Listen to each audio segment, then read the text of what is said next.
The reality is that all grasping and clinging for power is based upon magical greed. Was that magic? That's the wrong question to ask.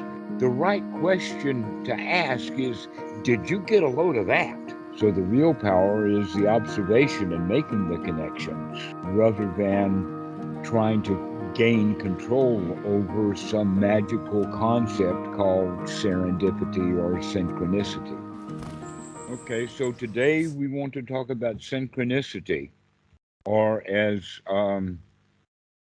that's Carl Jung's word for it. Serendipity is an easier word to use. And that basically what it means is that things are interconnected in a really, really deep way that we really don't quite understand. And that another way of understanding it is what we call just coincidental. That it is in fact the human's mind that makes the connection. Otherwise, the connection is not there, or at least not traceable. That it's traced into random events. An example of that would be that there was a moment when I was getting on the Sangha group just as Parker was leaving it, so that I could see him and he could see me, but that we both lost each other because all of the connecting and the switching and the button pushing and all of mouse clicking had already happened. But there was just that one moment in time, may have not even lasted a second. Okay, so that's one kind of a synchronicity, which has to do with coincidence. But that it's not magical in the sense that it could have been that I was just getting back onto the group and that in fact I was too slow. If I had been there a moment or even a second earlier, then Parker wouldn't have already logged off. So this is one kind. Another kind is that I will mention something and the student will respond to it in the sense of that I mention a particular song to a student as an example for something that we're talking about in Dhamma. And she will say then, oh, we were playing that song just last night. It's still sitting here on the turntable. That she can just look and there's that song and I'm talking about it. How did that happen? Okay.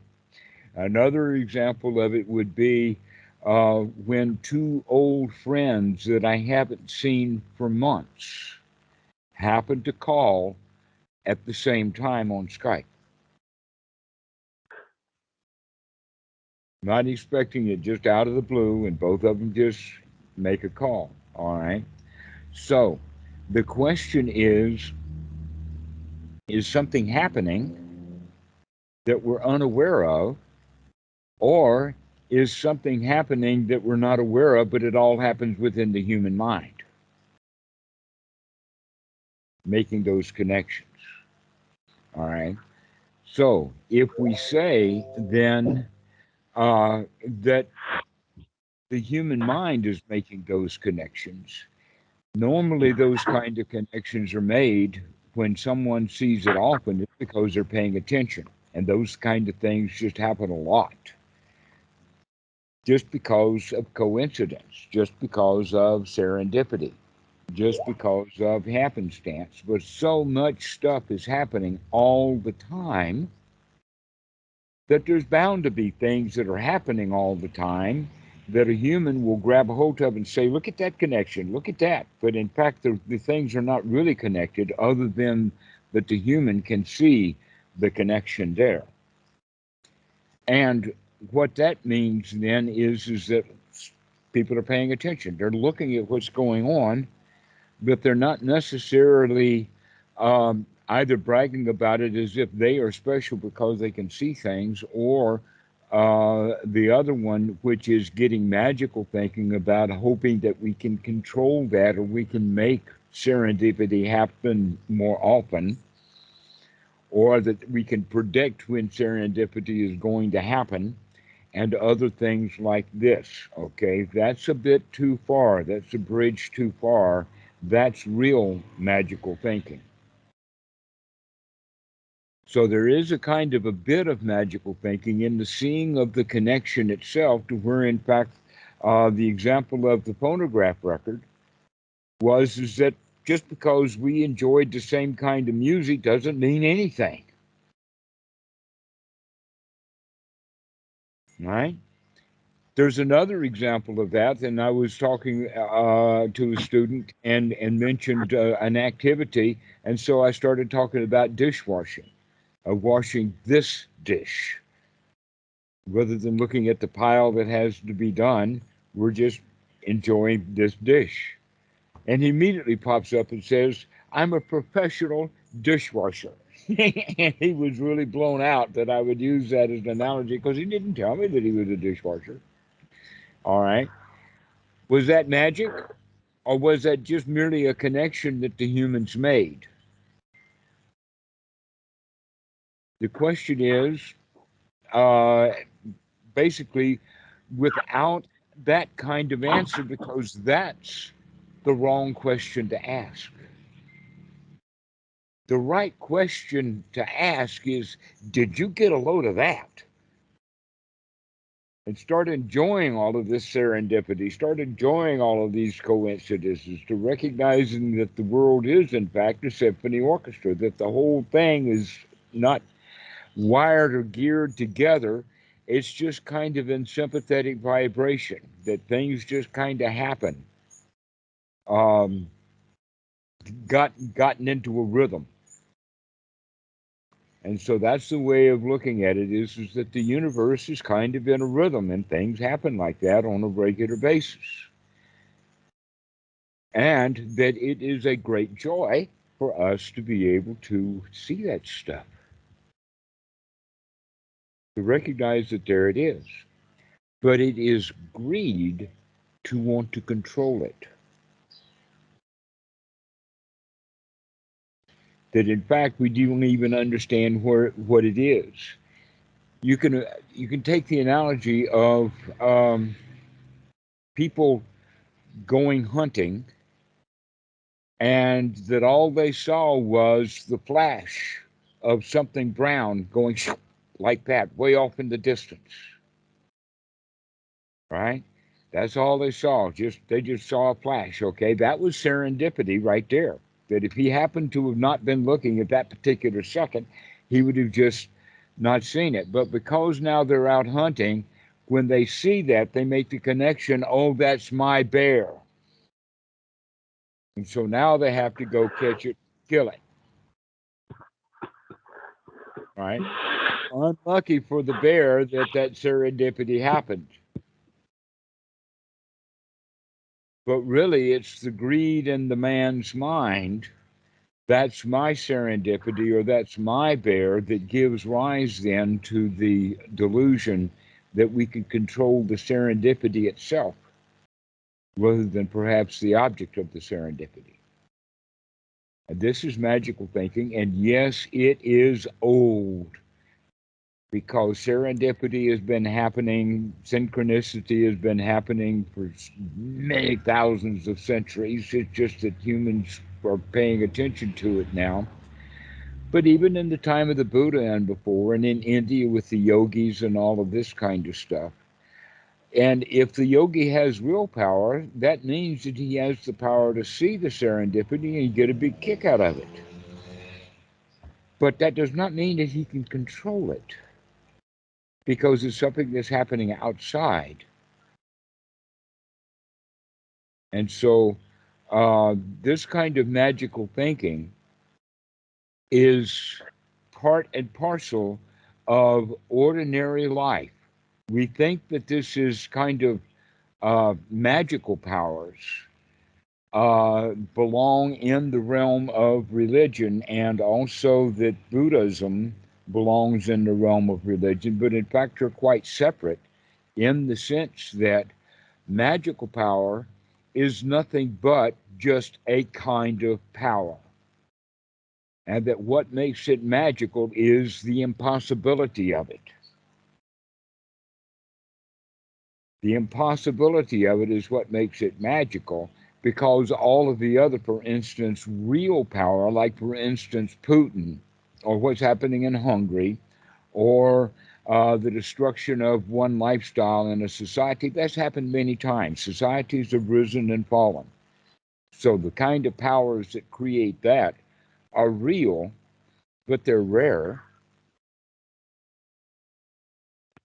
And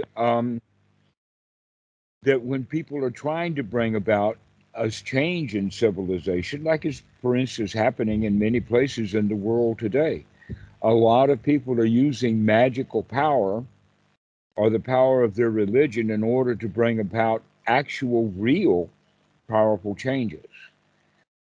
In other words, my religion is blah, blah, therefore I think that fetuses are babies and that we should preserve them, and therefore we have to now pass laws in order to prevent abortion.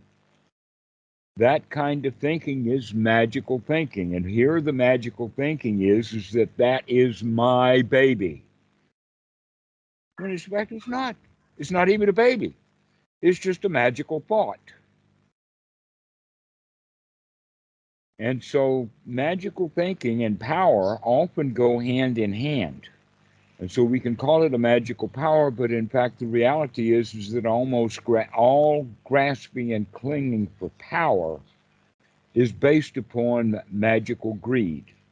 And so you could say then that all thirst for power is magical. Why? Because we don't need it to survive. It's unnecessary. It's completely irrelevant. All we need is the power to control one's own life rather than trying to take power over other things, the power over the weather or the power over lightning or perhaps the power over the girl down the street. You know the kind of thing that I'm talking about. All right. It's always that lust for power. But if we examine that lust for power, what we can see underneath it is that what people are actually looking for when they're looking for power is they're looking for safety and security. They're looking for the ability to preserve their own self, their own identity, who I am, or maybe to aggrandize that. Because if the yogi can be seen as magically powerful, then that will somehow gain him some advantage so that he'll be more safe. But if that yogi has enough real power inside to feel safe, which comes from his attitude then is the attitude of, I can handle this. I don't need any additional power, magical or otherwise. I've got all the power I need already. That's when we can handle things, and that's the actual solution to the problem about power, magical or otherwise. And that is that we don't need power. We've got enough already. How much power do we need? The power enough to take a deep breath, the power to throw out thoughts of power, the power of being joyful that I've got enough power that I don't need any more, and so that we could just sit and be happy. And while we're sitting and happy, we begin to see, look at all of these connections. Wow, there's a whole lot of stuff going on. Normally, the guys who are out lusting and seeking for power, they often miss some of the subtleties and some of the connections that would have gained them more power if they had been able to observe it. that in fact is a very, very well-known point about knowledge is power. That in any armed conflict, any military operation, the whole point is to deceive your enemy in order to take advantage. If the enemy knows everything about you, then he will defeat you easily when you don't know nothing about him. This is well known, right? This is where Jung Tzu's Art of Warfare, way long ago, is all about how to deceive. In other words, if you've got a small group, you want to make it look big. If you've got a big group, you want to make it look small. If you're here, you want to make the enemy think you're over there. You want to keep everything up in the air. That's the whole idea about the power of knowledge, is that if we can see things and see connections, that has its own power, but it's not a kind of power that comes because we wanted it. It's a kind of power that came because we were looking at what was going on without wanting any power. Just saw what was happening. And so a lot of that power then comes from right attitude as well as observational power. That in fact, if I'm actually looking at a student and observing him, noticing his behaviors and whatnot, I'll begin to know the student better than he knows himself, because the student's not paying attention to any of that kind of stuff.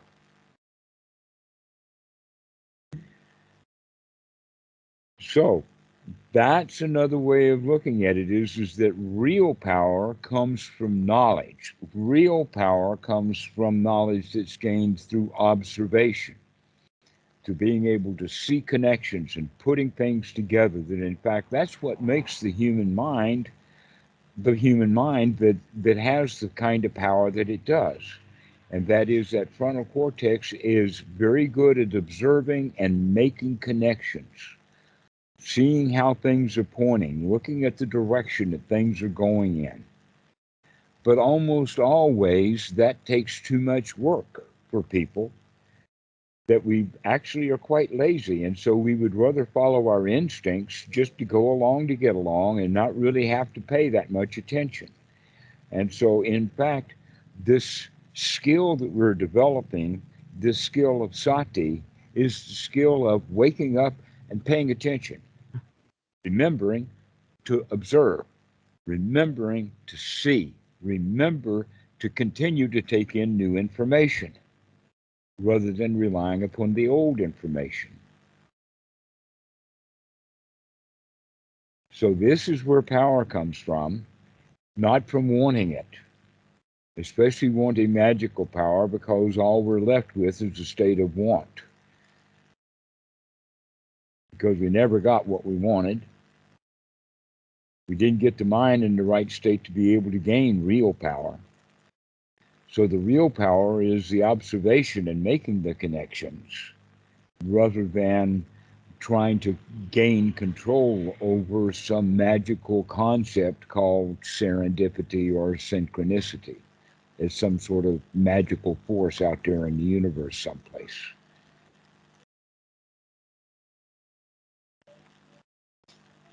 So I have both talked about how wonderful it is and also that it doesn't even exist, that it's really all in the human mind. But the human is now capable of making those kind of connections and seeing things in a way that allow us to understand things at a much different and let us say, profound level, because we're paying attention. And one of those things is to be able to pay attention to what's happening within one's own mind, and to recognize that that's where most of the serendipity happens anyway, is right there in one's own mind, that we're creating it.